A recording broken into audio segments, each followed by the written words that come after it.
My name is Isabel Crane. I'm 38 years old. After my father passed, I came back to the old house to take care of my mother. I worked long hours at a shipping company, sent every paycheck toward the mortgage, and told myself I was doing what a good daughter should.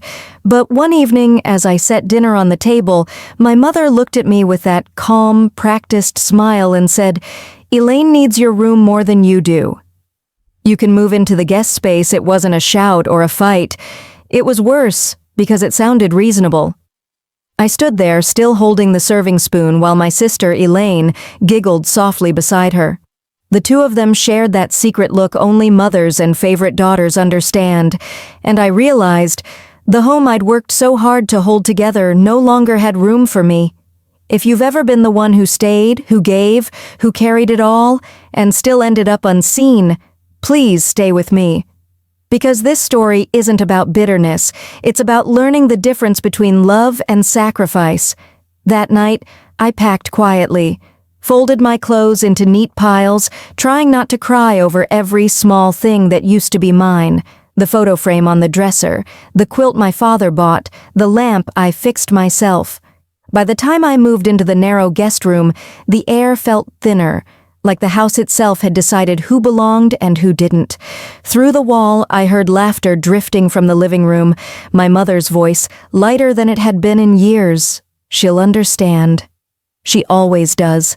Those words struck deeper than anger. They were habit, an excuse carved into our family's bones.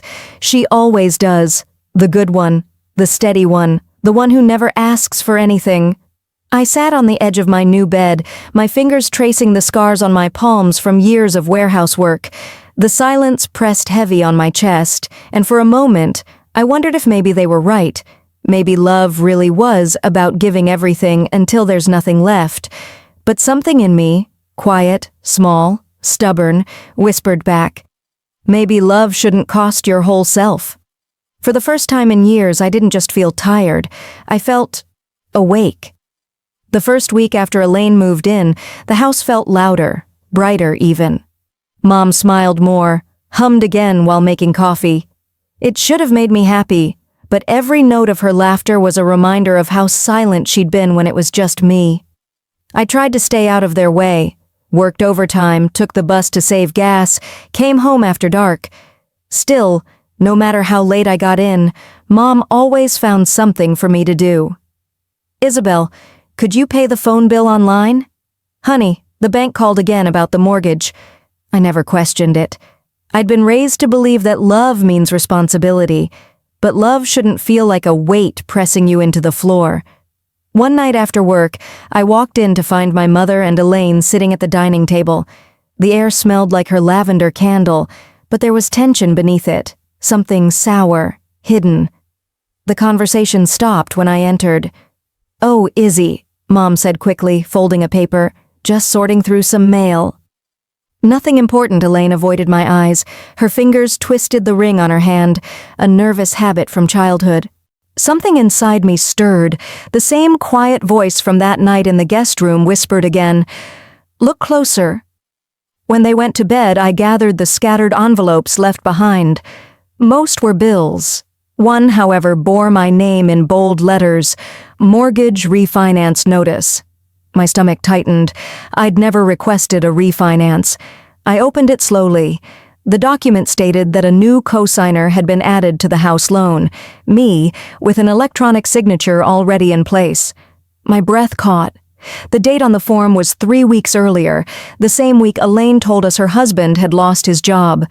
I flipped through the pages, my hands trembling. The forged signature looked almost perfect. Almost, but it wasn't mine. I stared at the ink, feeling the air drain out of the room. My own mother had used my name. My own sister had watched her do it.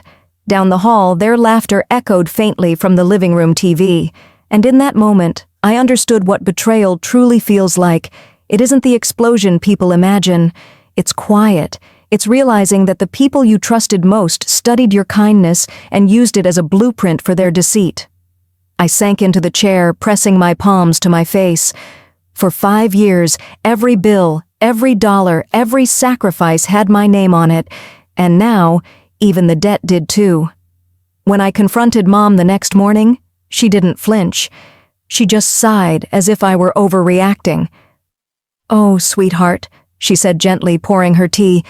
"Elaine needed help. You know she and Dylan are struggling. You've always been the responsible one. I just handled things." "Handled things?" I repeated, my voice barely above a whisper.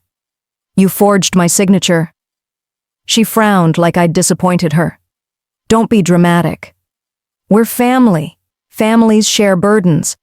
Something broke open inside me then. Not just anger, but grief. Not for the money, not even for the lie, but for the years I'd believed love required this kind of blindness.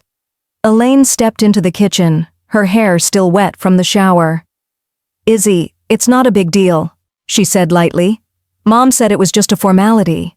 Her tone was soft, almost playful, as if betrayal were a misunderstanding that could be laughed away. I looked at her, my sister, the same girl I'd defended 100 times growing up, and realized how far apart we'd drifted.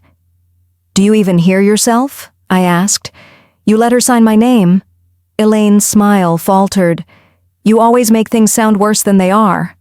For the first time, I didn't respond. I didn't explain.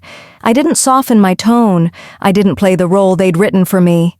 Instead, I picked up the teacup still warm from Mom's hands and set it down gently in front of her.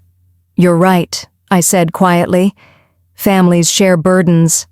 Then I paused, looking between them. "Maybe it's time you carried yours." Neither of them spoke. The silence that followed wasn't peaceful. It was the sound of a wall finally cracking.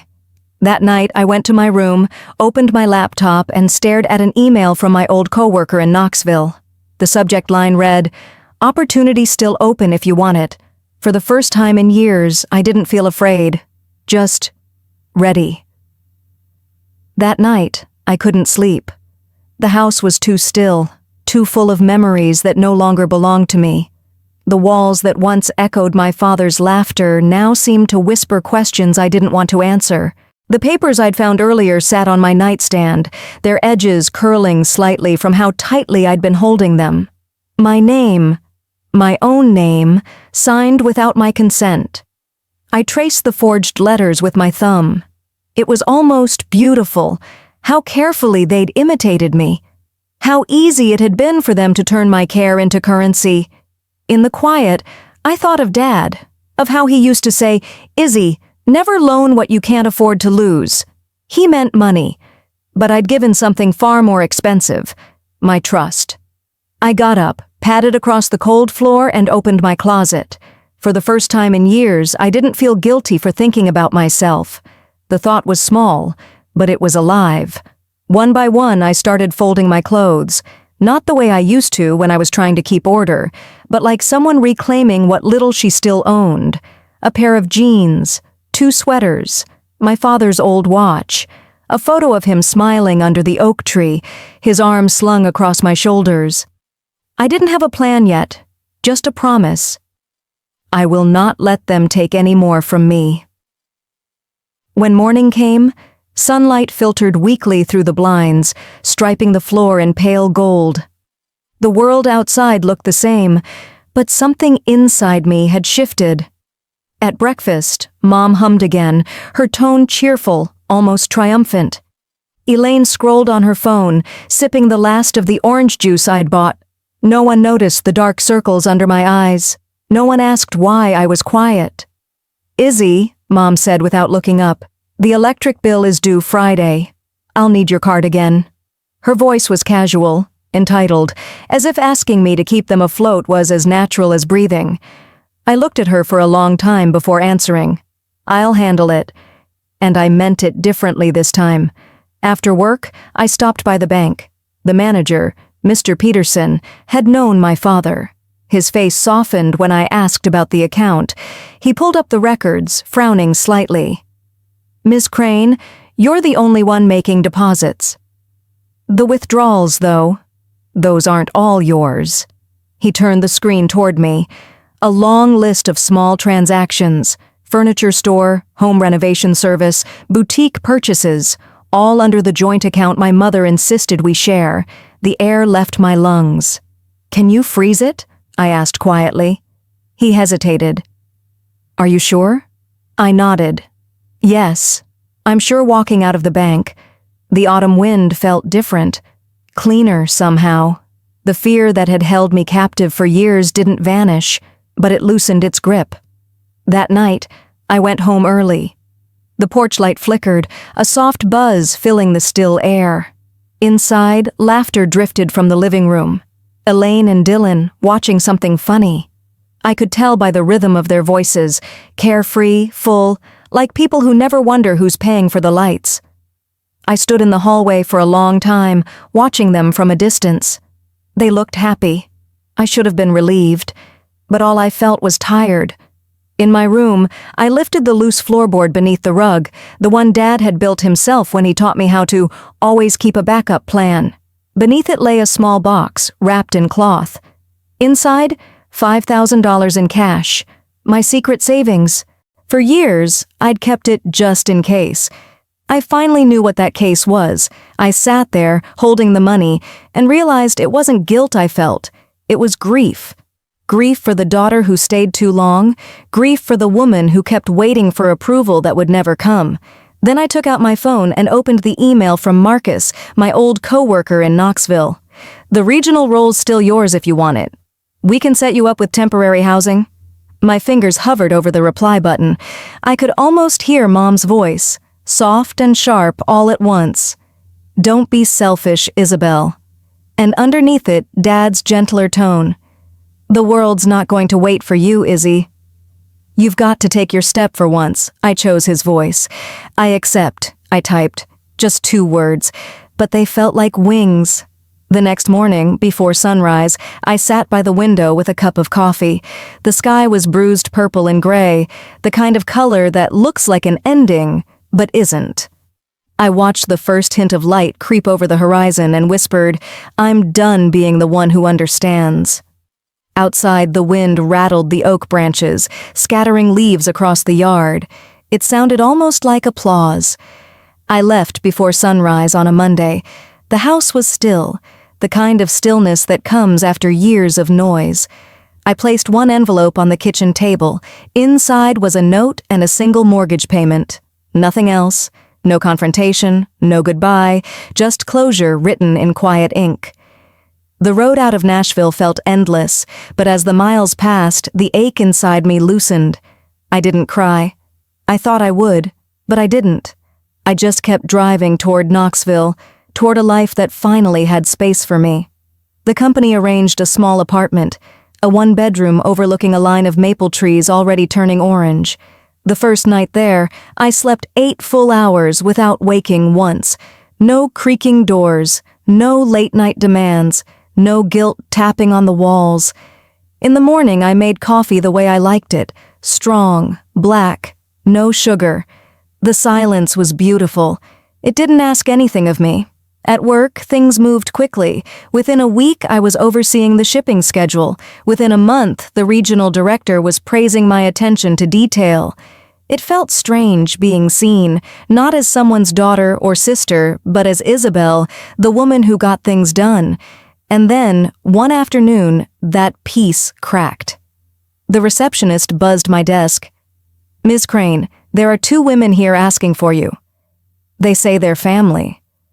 For a moment, my heart forgot how to beat. I already knew who it was. When I stepped into the lobby, the air felt heavier. Mom stood there in her beige cardigan, clutching her purse like it was a shield. Elaine beside her, flawless as ever, though her eyes were red. "There you are," Mom said loudly, her voice trembling with something between anger and performance. "Do you know what you've done to us?" I kept my voice steady. "Good afternoon, Mom." "Elaine, don't you good afternoon me," she snapped. "You left us with nothing, Isabel. The electricity is due, the refrigerator's empty, and the bank keeps calling." A few people in the lobby turned their heads. The sound of her voice sliced through the space like glass. "I left you with a mortgage payment," I said quietly, "and detailed instructions on how to manage the bills." "That's not enough," Elaine's voice cracked. "We needed you." There it was again, the same sentence that had followed me all my life. We needed you, but this time, It sounded different. It sounded like a chain snapping. I gave you everything, I said.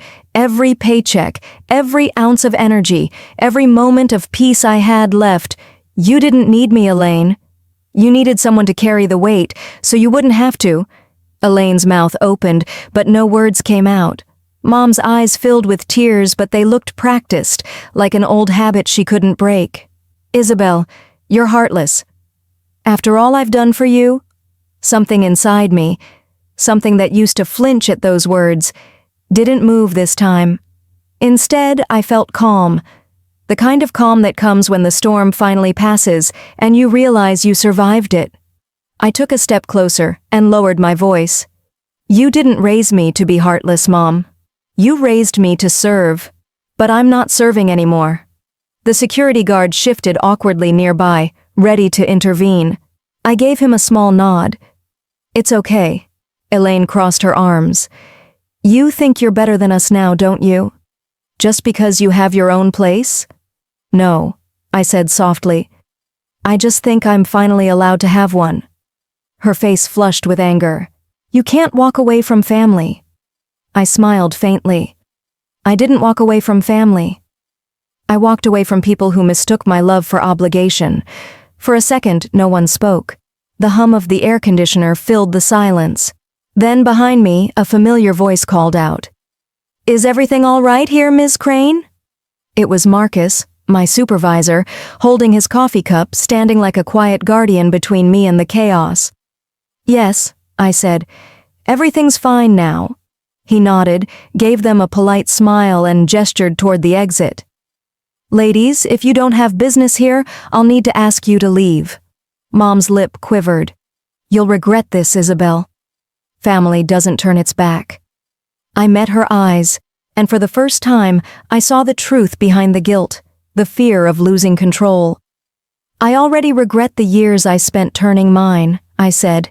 They left in silence, their perfume lingering long after the doors closed. When I got back to my office, Marcus set the coffee on my desk. You okay? He asked. I nodded. I think so. For the first time, I really think so. That evening, driving home, I rolled the windows down. The wind tangled my hair and I laughed, softly at first, then louder until the sound filled the car. Freedom didn't arrive with trumpets or applause. It came quietly, like an exhale after years of holding your breath, and as the sun dipped behind the hills, I whispered the words I'd been too afraid to say, no. I don't owe them anymore.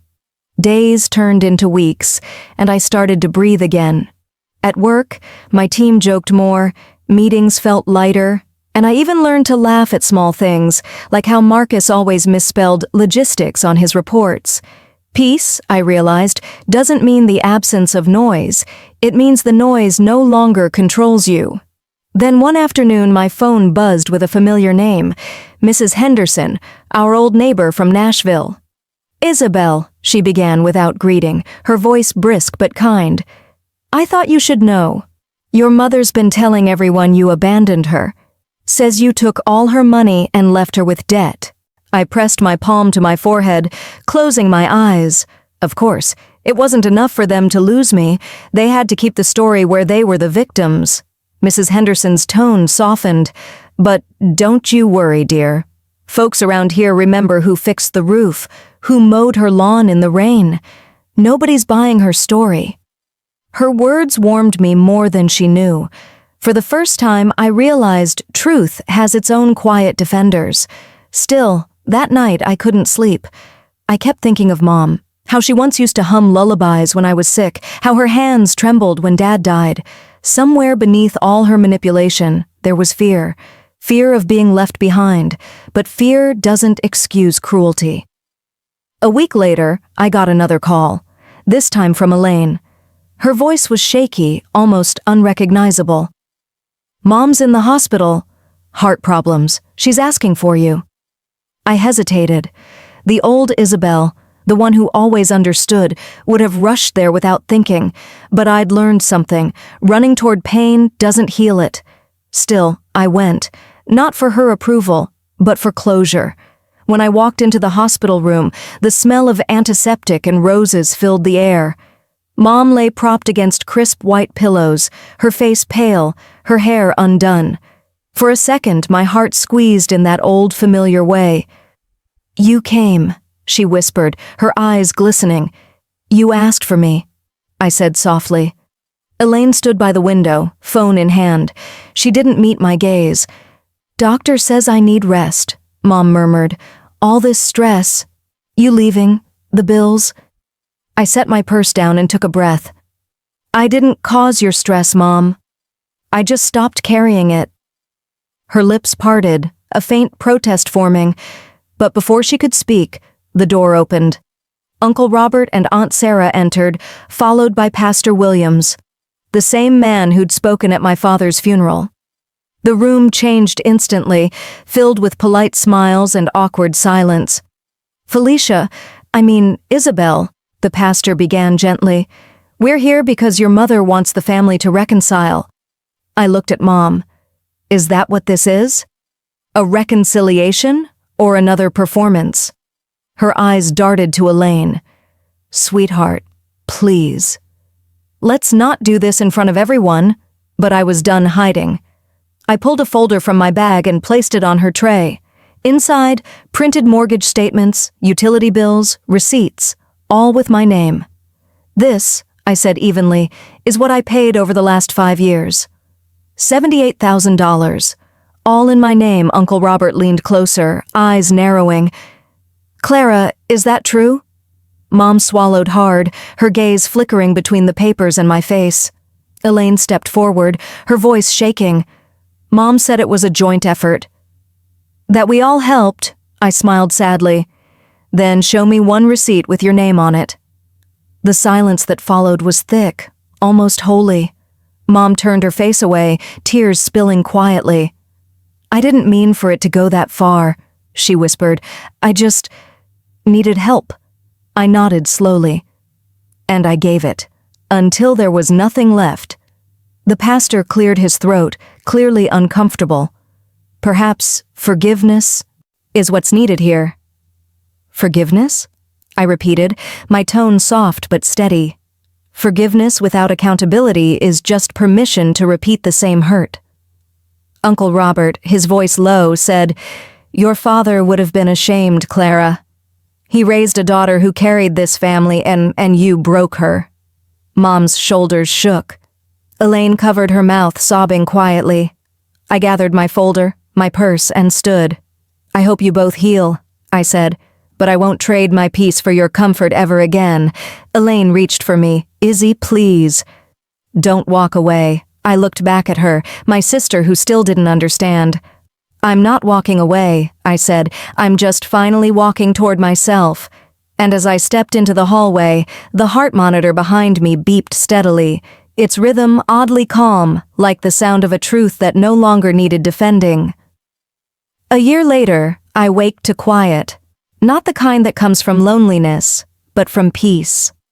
Sunlight filters through the curtains of my small home in Knoxville, warm and golden, touching the corners of a life I finally built on my own terms. The coffee brews softly in the kitchen. On the counter sits a framed photo of my father, his eyes still full of kindness. "I'm all right now, Dad," I whisper. "You can rest." It's strange how calm life can be when no one is demanding more of you. I still work hard, still keep busy, but everything feels lighter now. Every choice I make carries one name, mine. Mom and Elaine sold the old house. I heard they've moved to a smaller place. I don't hate them.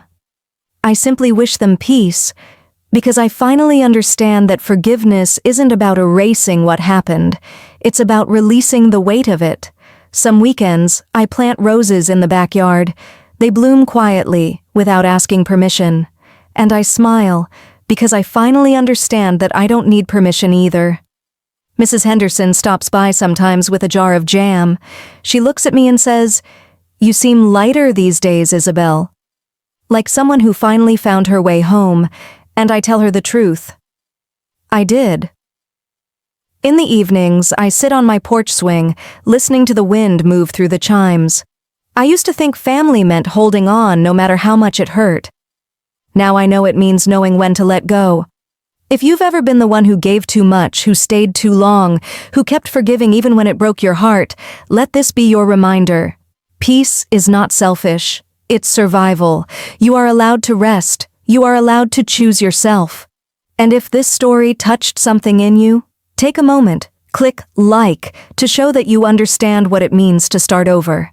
Subscribe to Family Stories for more real stories about love, loss, and strength.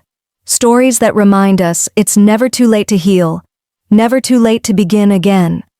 And if you know someone who's always been the strong one, share this story with them. Maybe it's their turn to breathe too. Family isn't what drains you. Real family helps you grow. As the stars rise outside my window, I open my journal and find the words I wrote 1 year ago. One day, I'll stop understanding and start living, and this time, I close the book with a quiet smile. That day has come.